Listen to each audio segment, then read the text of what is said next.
Alright, so today we're going to be taking a look at the process that takes place to convict a free and innocent person. Now, there's a large percentage of people that are innocent that are incarcerated, but without being able to read minds, it's impossible to quantify accurately. So we're just going to take the number of overturned convictions through appeals, which is like 20%, give or take. These convictions were overturned because they were either dirty convictions and their rights were violated, so it shouldn't have happened in the first place, or they were innocent. Speaking of innocent, when you think of people that are innocent, you should think that the best way to support this channel is to shop at Only Tactical Fans at Shopify.com and get you this new Only Tactical Fans logo that was drawn in county for Matthew.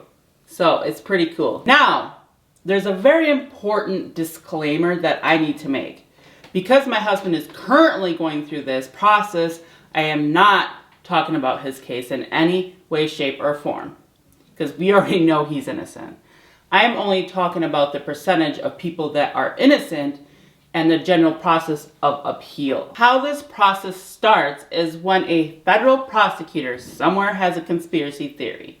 Now, unlike conspiracy theories going around on Facebook like who shot JFK, the prosecutor's conspiracy theory has a very, very real implication and consequences. Now, after they convince themselves, they summon what's called a grand jury and attempt to convince them that the crime may have taken place.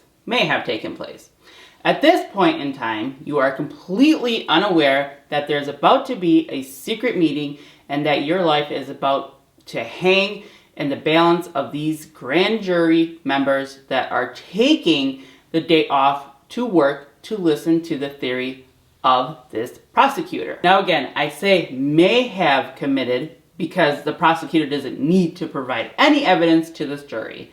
There is nobody there to defend you, and it's behind closed doors. At this point, there's a 97% chance that the grand jury is going to come back with a true bill and indict you. Now remember, they can indict like a ham sandwich, so it's apparently not that hard, which is crazy, but if that happens, then you will be arrested by the U.S. Marshals and placed in custody. You will be arraigned, and then one of two things will happen. You will either be held in custody or allowed to fight it from the streets.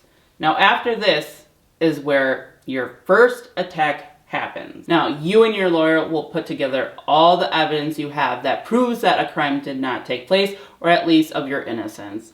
You'll present that to the judge and request for a dismissal. There's like a 97% chance that the judge will ignore the evidence and proceed with trial. Now comes your next attack.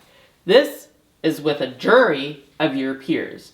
You'll present your case to them at trial showing all the evidence you have that you are innocent. But yet again, there's that 97% chance that the jury ignores your evidence, giving the government a conviction. Which brings us to your next chance at freedom. Immediately after trial, you'll ask the judge to set aside your conviction by filling a motion for judgment of acquittal before sentencing. Because the judge is the 13th juror and has seen all the evidence that you're innocent. And yet again, there's a 97% chance that the judge will once again ignore the evidence and continue on to sentencing. Now you're in prison for sure and running out of attacks, but there are still a couple hopeful options left. And fortunately, this is where your chances for freedom go up. Now, after you've already been convicted, this is where your direct appeal happens. Now, this sucks for a couple of reasons. First, like I already mentioned, you're in jail or prison and presumably gonna stay there for the duration of your sentence. And second, because doing battle from jail or prison is exponentially more difficult than when you're free. You've watched your life fall apart, your assets have been seized, house sold, and people's lives destroyed. The conviction is so emotionally crippling that your will to fight is nearly flatline. But don't despair, there's still hope for most. You gotta keep going. You cannot just give up. It's so hard not to, but then it's so easy to continue. Do you know what I mean? It's hard to explain unless if you've been in the situation yourself. Now, this is where you file a direct appeal, which must be done no later than like 1 year from conviction. Now, this will go through the 3 stages. First is the district court of a 3-judge panel. And then if that fails, then it goes to en banc, which is a full judge bench. Now, if that fails, you can motion the Supreme Court to hear your case, which will either be accepted or denied. Now, that, my friends, is the lifespan of a direct appeal. However, for most in the direct appeal, this is where the magic happens. This appeal will be taken out of the lower district court's hands in which you were convicted and out of the hands of the convicting judge. This is done as an attempt to remove bias by focusing on the rights that were possibly violated by the lower court, to address any violations of laws, and undo any misinterpretations of law made by that court, or any other clearly erroneous and biased decisions made. Now, to be completely honest, this is your first realistic shot to prove your innocence and regain your freedom. This is where your percentage from success finally reaches double digits. Now, there are many different options when it comes to filing a direct appeal. And under some circumstances, some would choose what's called a 2255 with their direct appeal. This is usually when it's obvious that their lawyer fumbled the case, made serious rights violations themselves, or just sold their clients up the river. Now, understand that a 2255 would normally be filed if the direct appeal failed, but there are some main reasons to file regardless. There are others, but these are the most likely to succeed. One is ineffective assistance of counsel, and you are filing this because you are innocent and you got convicted. Therefore, your lawyer botched the case somewhere along the line. You would have another lawyer look over your case to find the issue. Another reason would be newly discovered evidence that wasn't available during trial. That evidence must be extremely compelling to the point that by itself, it would have possibly changed the outcome of the trial. And the third reason is retroactive Supreme Court case law that changes the terms of your conviction. Again, these aren't all the possibilities, but just like 3 of the most popular ones. Your 2255 follows the same 3 steps as your direct appeal: district court panel, en banc, and SCOTUS. If you find that you've exhausted all of these possible remedies, then you're in trouble, because that, my friends, is it.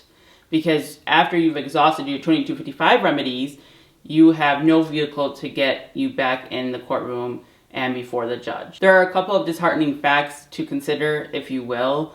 One is that what I briefly covered in this video usually takes years to, or even decades to complete.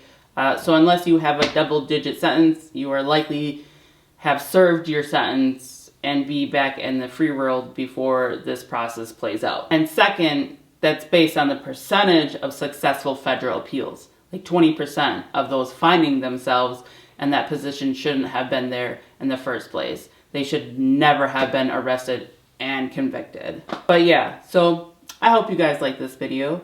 If you did, don't forget to give it a thumbs up and give me a comment and subscribe. And also, if you'd like to continue to support the channel, there'll be links down in the description, such as like Amazon, Cash App, Givesendgo, and obviously only tactical fans at shopify.com, where you can get this new badass patch.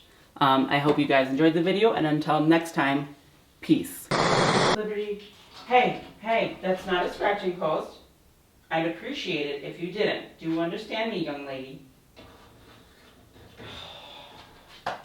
You shithead. Get over here. Stop it. Oh my god. Liberty. Dude. You act like you weren't doing nothing. Girl, I saw you. You got caught red-handed. Get over there. At least Poppy is, like, quiet. Poppy is always in stealth mode. And then, attack! Taking a look at the process. Oh, you just make me want to. Can you, like, just be cool? Stay. I will think about giving you wet food, okay? Your human-grade wet food. Yes. Oh, I know you love that shit. So we gonna be a good girl? Okay? Stop crying. It's like a freaking motor, alright? It's so loud. Don't you ever want to sleep? Of overturned, the number of overturned, overturned. Why the fuck are words so hard? I say up north in Wisconsin, arthritis. And Rich and Darker tell me it's arthritis. Arthritis. I say arthritis. Arthritis. Whatever. It's still arthritis to me, okay? My cat won't leave me alone. The only way is to hold her. Like the conspiracy theories doing around. You gonna fall asleep like this, my babies? You wanna fall asleep?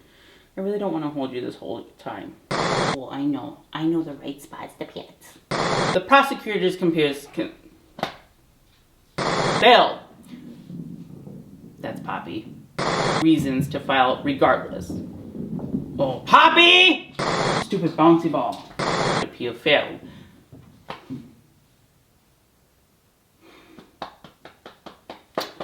Can I talk?